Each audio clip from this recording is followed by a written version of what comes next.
ఏంట్రా బాబు నెక్స్ట్ కూడా సీఎం అవుతామా లేదా అని టెన్షన్ లో వాళ్ళకి ఏం మాట్లాడాలో అర్థం కాక ఫ్రస్ట్రేషన్ లో మాట్లాడుతున్నారు.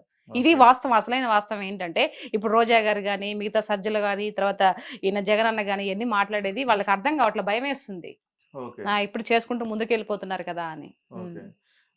అప్పుడు మాట్లాడిన వాళ్ళలో ఎవరైతే ఇప్పుడు మీరు చెప్పారు రోజా గారు కానీ లేకపోతే సజ్జల గారు కానీ కొడాలి నాని గారు కానీ ఇట్లా పేరు నాని గారు కానీ వీళ్ళందరూ కూడా వాళ్ళ మీద అంబటి రాంబాబు గారు కానీ వీళ్ళందరి మీద కూడా అధికారంలో లేనప్పుడు టీడీపీ పార్టీ కానీ జనసేన అధికారంలో లేనప్పుడు ఏంటంటే అప్పుడు కూడా డిఫెండ్ చేశారు, అప్పుడు కూడా ఫైట్ చేశారు, అప్పుడు కూడా మాట్లాడారు.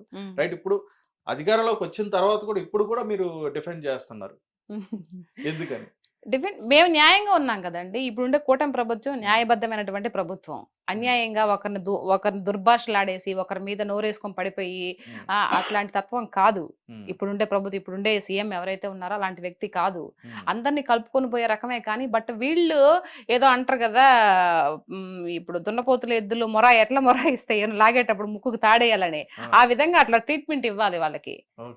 కానీ వాళ్ళ నోటికి అదుపు ఉండదండి. ఇప్పుడు ఏదైతే నెక్స్ట్ సీఎం ఇప్పుడు ఎవరికైనా చెప్తున్నాను ఒకటే మాట ఏంటంటే, నెక్స్ట్ మనం మళ్ళీ ప్రజల్లోకి వెళ్ళాలి, ఓట్లు వేయాలి, మళ్ళీ మనం పదవిలోకి రావాలి అని అంటే ఉండే ప్రభుత్వంతో పోతా ఉండాలా, ఏకీభవిస్తూ పోతా ఉండాలి. తెలియగలవాళ్ళు చేసే లక్షణం. మరి ఎవరు వీళ్ళకి సలహాలు ఇస్తారో నాకు తెలియదు కానీ ఎంతసేపటికి వాళ్ళు చేసిన మంచి చెప్పకుండా చెప్పాలి కదా, మంచి కూడా కంపెనీలు వచ్చినాయి తీసుకొచ్చి చెప్పాలి కదా, అవి చెప్పరు. ఎంతసేపటికి ఏదైనా చిన్న మిస్టేక్ ఏదైనా జరిగింది అనుకో, ఎట్లాంటి మిస్టేక్స్ అంటే అవి ఎక్కడో ఒక అమ్మాయిని పాడు చేశారో, లేకపోతే ఏదైనా హత్య జరిగిందో, లేకపోతే ఎవరన్నా ఇట్లా ఏదన్నా చేసుకుంటారు కదా, వాటి గురించి వస్తారండి ముందుకి. ఇంకా మిగతా జరిగిన మంచి గురించి చెప్పరు. అది వీళ్ళు చేసే ధోరణి అనమాట ఈ వైఎస్ఆర్సీపీ ప్రభుత్వం నాయకులు. ఇది అంటే పర్టికులర్ గా మీరు రోజా గారిని కానీ లేదంటే శ్యామలా గారు కానీ లేకపోతే శ్రీరెడ్డి గారిని కానీ వారి గురించి మాట్లాడడానికి కారణం ఏంటి? వారి గురించి మాట్లాడడానికి కారణం అంటే వాళ్ళు మాట్లాడేది అదే కదండి. ఇప్పుడు సపోజ్ రోజా గారు ఉన్నారు, రోజా గారు సరిగ్గా పరిపాలన చేసి ఉండుంటే, ఆ ప్రజలతో అక్కడ మమేకమైపోయి ఆ ప్రజల బాధలన్నీ తెలుసుకొని ఉండుంటే ఈ రోజు గెలిచుండేది కదా.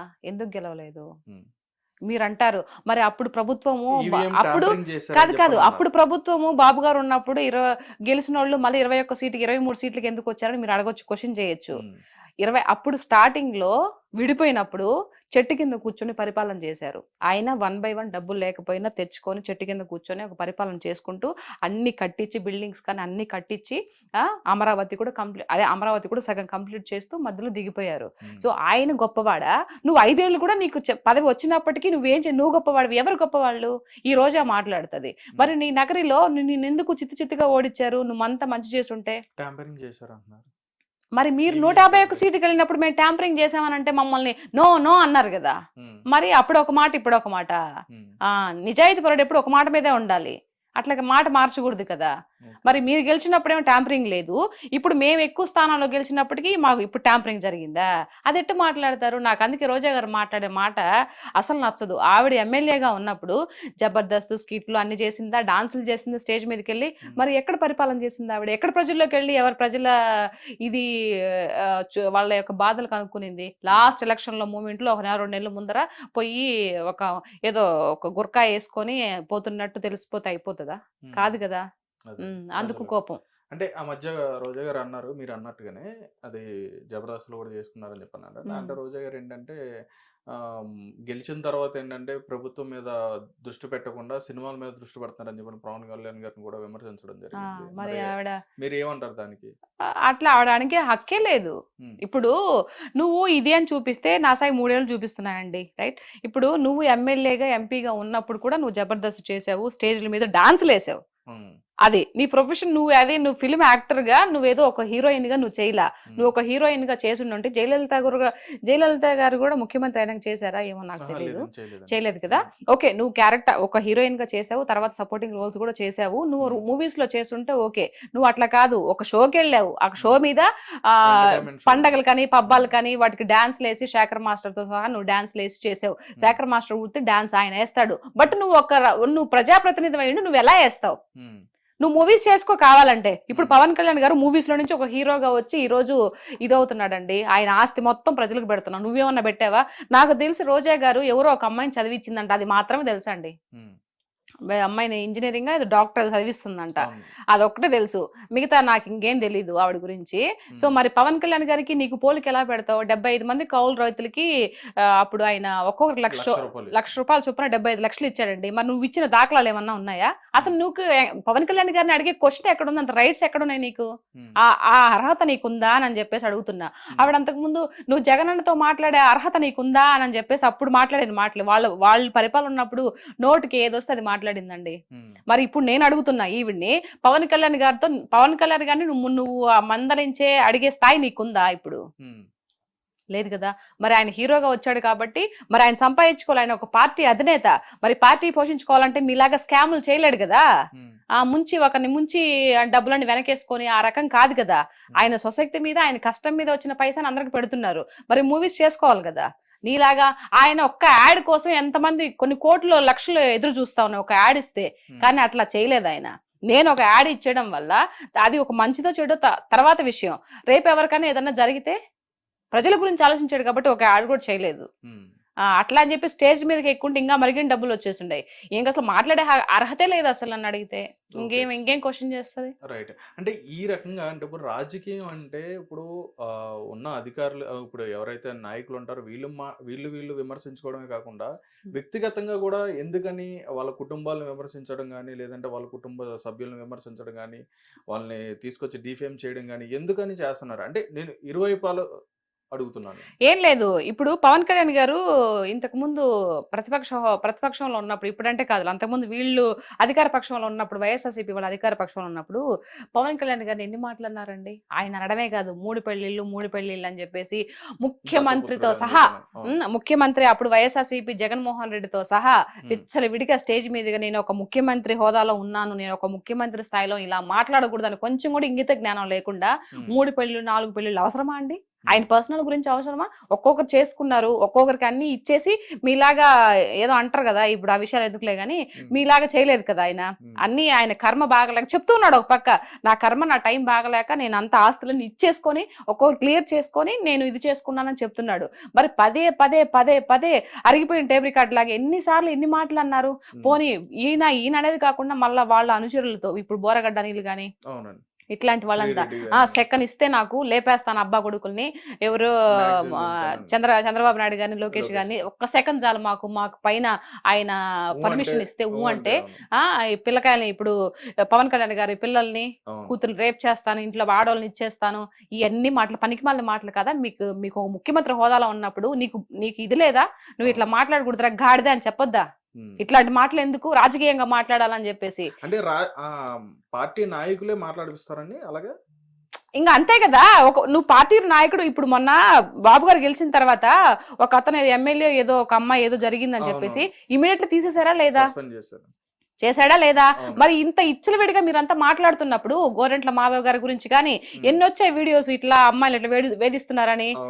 తర్వాత అమ్మంటి రాంబాబు గారు ఎన్ని వచ్చినాయి కదా. మరి నువ్వు పార్టీ అధినేత అయి ఉండి, ముఖ్యమంత్రి హోదాలో ఉండి నువ్వేం చేసావు? మరి ఎవరు గొప్పవాళ్ళు? నువ్వు గొప్పవాడివా, బాబు గారు గొప్పవాళ్ళ? పవన్ కళ్యాణ్ గారిని ఎన్ని మాటలు అన్నావు నువ్వు? ఎన్ని అనాల్సిన మాటలన్నీ అనేసాను. ఆయన చెప్తూనే ఉన్నారు, నువ్వు రాజకీయ పరంగా అడిగిన దానికి క్వశ్చన్ సమాధానం చెప్పు, నువ్వు పర్సనల్ గా మాట్లాడొద్దంటే ఆయన అడిగిన దానికి ఒక్క క్వశ్చన్ కి సమాధానం చెప్పలేదు జగన్మోహన్ రెడ్డి గారు. మరి మాటలేమో అన్ని మాట్లాడుతూ ఉంటారు. మరి అడిగిన దానికి సమాధానం చెప్పాలి కదా. ఎదుటి వాళ్ళు ఎవరైనా సరే ఆయన ఒక క్వశ్చన్ నిన్ను అడిగినప్పుడు నువ్వు ముఖ్యమంత్రి స్థాయిలో ఉన్నప్పుడు సమాధానం చెప్పాలా వద్దా? అయితే ఇక్కడ వాళ్ళు మాట్లాడే ఏ మాటలైనా చూసుకుంటే, వాళ్ళు ఏదైతే విమర్శలు చేయడం కానీ, లేదంటే వాళ్ళు ప్రెస్ మీట్లో మాట్లాడడం కానీ, ఏది చూసినా కానీ యువతల వైపు నాయకుల్ని ఏదో నిజంగా వాళ్ళ నుంచి నిజంగా నష్టపోయిన వ్యక్తులు ఎవరైతే ఎలా అయితే మాట్లాడతారో, వాళ్ళు కుటుంబాన్ని కానీ, లేకపోతే వాళ్ళని కానీ, వాళ్ళ జీవితాన్ని కానీ, లేకపోతే వాళ్ళ లైఫ్ని కానీ నష్టపోయిన వ్యక్తులు ఎలా మాట్లాడతారో ఆ విధంగా మాట్లాడే విధంగా వాళ్ళు వాయిస్ అనేది ఇవ్వడం జరిగింది. ఆ పర్సన్ చూసుకుంటే పోసాని కృష్ణమురళి గారు కానీ, ఆయన మరీ అంటే ఆయన నిజంగా ఏదో కోల్పోయినట్టుగానే మాట్లాడినట్టుగా ఆయన మాట్లాడతాడు. మరి ఎందుకని అలా మాట్లాడతారు? అంటే ఏం లేదు, డబ్బు గురించి అండి, డబ్బు కోసమే ఇదంతా. ఇదిగో నేను ఈ విధంగా పెద్ద దుమ్ము ఎదవ మొన్న చూసానండి నేను.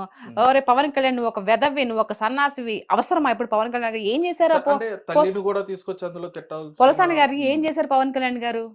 ఒక హీరోగా ఉంటేనే కదా నువ్వు చాలా మూవీస్ చేసావు. ఎవరైనా కూడా హీరోలు ఉంటేనే కదా కింద సపోర్టింగ్ ఆర్టిస్ట్ వస్తారు, మా బోటి వాళ్ళు. మరి ఎందుకు అంత దుర్భాష ఆడడం అవసరం ఏముంది? అంటే వాళ్ళు ఇచ్చే నోట్ల కోసం ఇష్టం వచ్చినట్టు మాట్లాడేస్తావా? ఎన్నేళ్ళు మహా అయితే ఎన్నేళ్ళు ఉంటారండి భూమి మీద? ఎవరైనా సిలేసుకొని ఇక్కడే ఉంటారా? ఎవరో ఒకరు పోవాల్సిందే కదా. ఏం చేసుకుంటారు? ఇప్పుడు మీకు ఎవరైతే ఉన్నారో పోసాని గారు ఆయన తినడానికైతే ఇప్పుడు ఈ కడుపు కోసమే కదా, కోటి విధులు కూటు కొరకే అని, కడుపు కోసమే కదా ఎన్ని వేషాలు వేసినా కూడా. దానికి మరి ఇంత దిగజారిపోయి ఇంత ఇది ఒకరిని తిడితే వచ్చే డబ్బు ఎందుకండి? నోటుకొచ్చినట్టు మాట్లాడి ఆయన ఎన్ని మాటలు మాట్లాడి పవన్ కళ్యాణ్ గారిని, మరి అది తప్పు కదా. మరి మీరు మందలించాలి కదా, మాట్లాడకూడదు అని చెప్పేసి. ఇవంతా కావాలని చేసిందని మీకు అర్థం కావట్లేదా? డబ్బుల గురించి తీసుకొని ఎవరు ఎందుకు మాట్లాడతారు? ఏ లాభం లేకుండా ఎందుకు మాట్లాడతారు? నేను మాట్లాడుతున్నా. నేను ఒక్క పైసా ఆశించకుండా కూటమి ప్రభుత్వం నుంచి నేను ఏ పార్టీ అని ఎప్పుడు చెప్పలేదు, ఇప్పటి వరకు నేను డిక్లరేషన్ ఇవ్వలేదు. నేను మాట్లాడుతున్నానంటే నాకు ఏదైతే ఇంతకు ముందు ప్రభుత్వం ఆంధ్ర రాష్ట్రంలో 5 ఏళ్ళుగా చూశాను కాబట్టి అది ఒక బాధతో నేను మాట్లాడుతున్నా. ప్రజల్లో ఒకదానిలాగా మాట్లాడుతున్నా. నేను ఏ పార్టీకి సపోర్ట్ గా మాట్లాడడంలా. అంటే చాలా మంది కూడా అనుకున్నారు ప్యాకేజ్ ఎక్కడి నుంచి వస్తుందండి? నాకు అసలు నిజంగా అట్లాంటిది ఒకటి ఉంది కూడా అని కూడా తెలియదు నాకు. మరి ఎవరిస్తారు ప్యాకేజ్? ఆయన ధైర్యంగా మాట్లాడడం లేదా? మీరు రాజకీయ పరంగా మాట్లాడండి. ప్రజలకు ఏదైనా అన్యాయం జరిగితే మాట్లాడండి. ఎవరో ఏదో ఇస్తే ఆ డబ్బులు తీసుకొని ఇష్ట ప్రకారం ఈ బూతులు తిట్టేస్తాను అని అంటే అది కరెక్ట్ కాదు కదా. పైన భగవంతుడు కూడా దాన్ని క్షమించాడు. అంటే రాజకీయాల్లోకి వచ్చిన తర్వాత చాలా వరకు అందులో ఉండి అనుభవించిన తర్వాత రాజకీయం అంటే అసలు అక్కడ ఏం జరుగుతుంది ఏంటి, నిజంగా మన ప్రభుత్వం చేస్తుందో చేయట్లా, అంటే ఏ ప్రభుత్వం అయినా సరే మన ప్రభుత్వం మంచి చేస్తుందా లేదా అని చెప్పని ఇది అన్ని కూడా ఆలోచించుకుని చాలా మంది కూడా ముందుకు వచ్చి మాట్లాడడం జరుగుతుంది. అయితే రీసెంట్ డేస్ లో ఏంటంటే అంటే ఎలక్షన్స్ ముందు రావడం జరిగింది శ్యామలా గారు కానీ ఈవిడ రావడం జరిగింది. ఆవిడ ద్వారా అయితే మాత్రం ఏ విధంగా ఉందో అందరం కూడా చూసాం. అంటే అనుభవంతో ఉండి మాట్లాడారని చెప్పని అనుకోవచ్చా, లేకుండా మాట్లాడారని చెప్పని అనుకో? లేదండి, అనుభవం లేదు. అనుభవం లేదు ఆవిడకి ఏదో పర్సనల్ ఇష్యూస్ ఏదో కొంచెం సేవ్ చేసినారో ఏమో మరి. ఇప్పుడు ఆ రోజు పిట్టకథతో ముందుకొచ్చింది ఏదో కథ చెప్పి, ఆ కథతో కొంచెం ఇదైపోయింది. ఆ ఇదైన తర్వాత అబ్బా మా జగన్ అనుకో ఉంటాడు, ఈ అమ్మాయి ఇలా ఇంత వైరల్ అయిపోయింది కదా, నా పార్టీకి ఏదన్నా పెట్టుకుంటారు ఏమైనా యూజ్ అవుతుందేమో అని చెప్పేసి ఇప్పుడు అధికార పార్టీ ఏదో ఇచ్చారు కదా ఆవిడకి, ఏదో ప్రతినిధిగా ఇచ్చారు కదా. సో ఇచ్చారు కానీ సేమ్ ఈ దిక్కుమాల సంత అంతా ఇంతేనండి. అని సేపటికి స్క్రిప్ట్ చూడడమే. ఒక మనిషి మంచి పనులు చేస్తే స్క్రిప్ట్ చూడడం అవసరం లే. ఆల్రెడీ ఏదన్నా ఒక పేపర్ చూసినప్పుడు లేదంటే న్యూస్ లో విన్నప్పుడు ఆల్రెడీ ఉండిపోతాయి. ఇప్పుడు నేను ఏం స్క్రిప్ట్ చూసి మాట్లాడుతున్నానా? అందులో స్క్రిప్ట్ చూడకుండా మాట్లాడే వాళ్ళు ఎవరైనా ఉన్నారంటారు? అంటే మీరు అంటున్నారు కదా స్క్రిప్ట్ చూసి మాట్లాడతారండి. ఎవరు? ఎవరైనా స్క్రిప్ట్ చూడకుండా మాట్లాడేవాళ్ళు ఎవరు లేరుగా, అందరూ చూసి మాట్లాడేవాళ్ళు కదా. అవునా? నాకు తెలిసి మేబీ మా రోజక్క అనుకుంటా. మా రోజక్క బాగా మాట్లాడుతుంది, తిట్టడంలో బాగా మాట్లాడుతుంది. హ్యాట్సాప్ రోజక్క నీకు. కొంచెం పర్లా, రోజక్కకి టాలెంట్ ఉంది, రాజకీయ పరంగా కొట్లాడే ఇది ఉంది. కానీ బట్ ఆవిడ ఆ యొక్క పదజాలం ఏదైతే ఉందో అబద్ధాన్ని కూడా నిజంగా చేసి చెప్పి ఇది చేస్తుంది కదా, ఆ టాలెంట్ ఉంది. కానీ బట్ అలాంటి రాజకీయంలో పనికిరావు.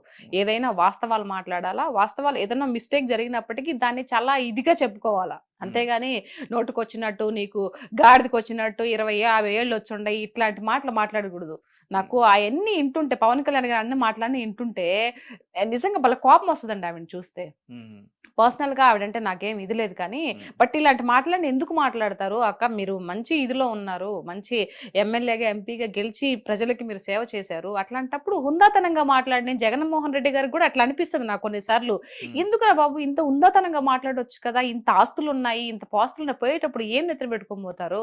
వైఎస్ రాజశేఖర రెడ్డి గారు ప్రజల్లో ఒక దేవుళ్లాగా గుడి కట్టారు. అందరూ ఎంత మంచి పేరుని సంపాదించుకున్నాడు.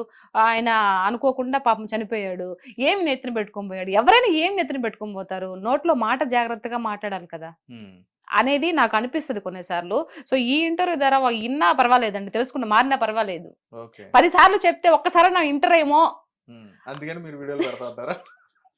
ఇంటర్ ఏమో అనే ఒక బాధ, ఒక నమ్మకం అన్నమాట, అంతే. రైట్ అండి. అంటే ఇప్పుడు నేననేది ఏంటంటే జనరల్ గా ఇప్పుడు మీరు అన్నట్టుగానే వాళ్ళ లాంగ్వేజ్ కానీ ఎవరిదైనా సరే. హిట్ టీవీ యాప్, ఇందులో short news, live news, entertainment shows, movies, digital magazines తో పాటు మీ జిల్లా వార్తలను కూడా ఫ్రీగా చూడొచ్చు. అంతేకాదు కేజీ నుంచి పీజీ వరకు విద్యార్థులకు స్కాలర్షిప్ కూడా అందిస్తున్నాం. ప్రతి వారం 10 మందికి లక్కీ డ్రా ద్వారా ఒక్కొక్కరికి 10,000 రూపాయలు అందిస్తున్నాం. ఇంకెందుకు ఆలస్యం, వెంటనే హిట్ టీవీ యాప్ ని డౌన్లోడ్ చేసుకుని ఫ్రీగా ఎంటర్టైన్మెంట్ పొందండి. Hit TV app. Hit TV app. Please download Hit TV app. Hit TV యాప్ని ఫ్రీగా డౌన్లోడ్ చేసుకొని ఎంజాయ్ చేయండి. మీకు నచ్చిన ఎంటర్టైన్మెంట్ కోసం హిట్ టీవీ యాప్ ని ఫ్రీగా డౌన్లోడ్ చేసుకుని ఎంజాయ్ చేయండి. హిట్ టీవీ యాప్ని డౌన్లోడ్ చేసుకుని ఆస్వాదించండి, ఆశీర్వదించండి. ఇంతమంది సెలబ్రిటీలు హిట్ టీవీ యాప్ ని డౌన్లోడ్ చేసుకోండి అని చెప్తున్నారంటే ఎంత మంచి యాప్ ఆలోచించండి. అమెరికా అమెరికా అమెరికా అమెరికాలో చదవాలనుకునే వాళ్ళకి విశ్వసనీయమైన పేరు మన శౌర్య consultancy. UK Law 1 Year Masters. UK Law 1 Year Masters. 2 years work permit up to 5 years visa. Contact Saurya Consultancy. Contact 89851 89851.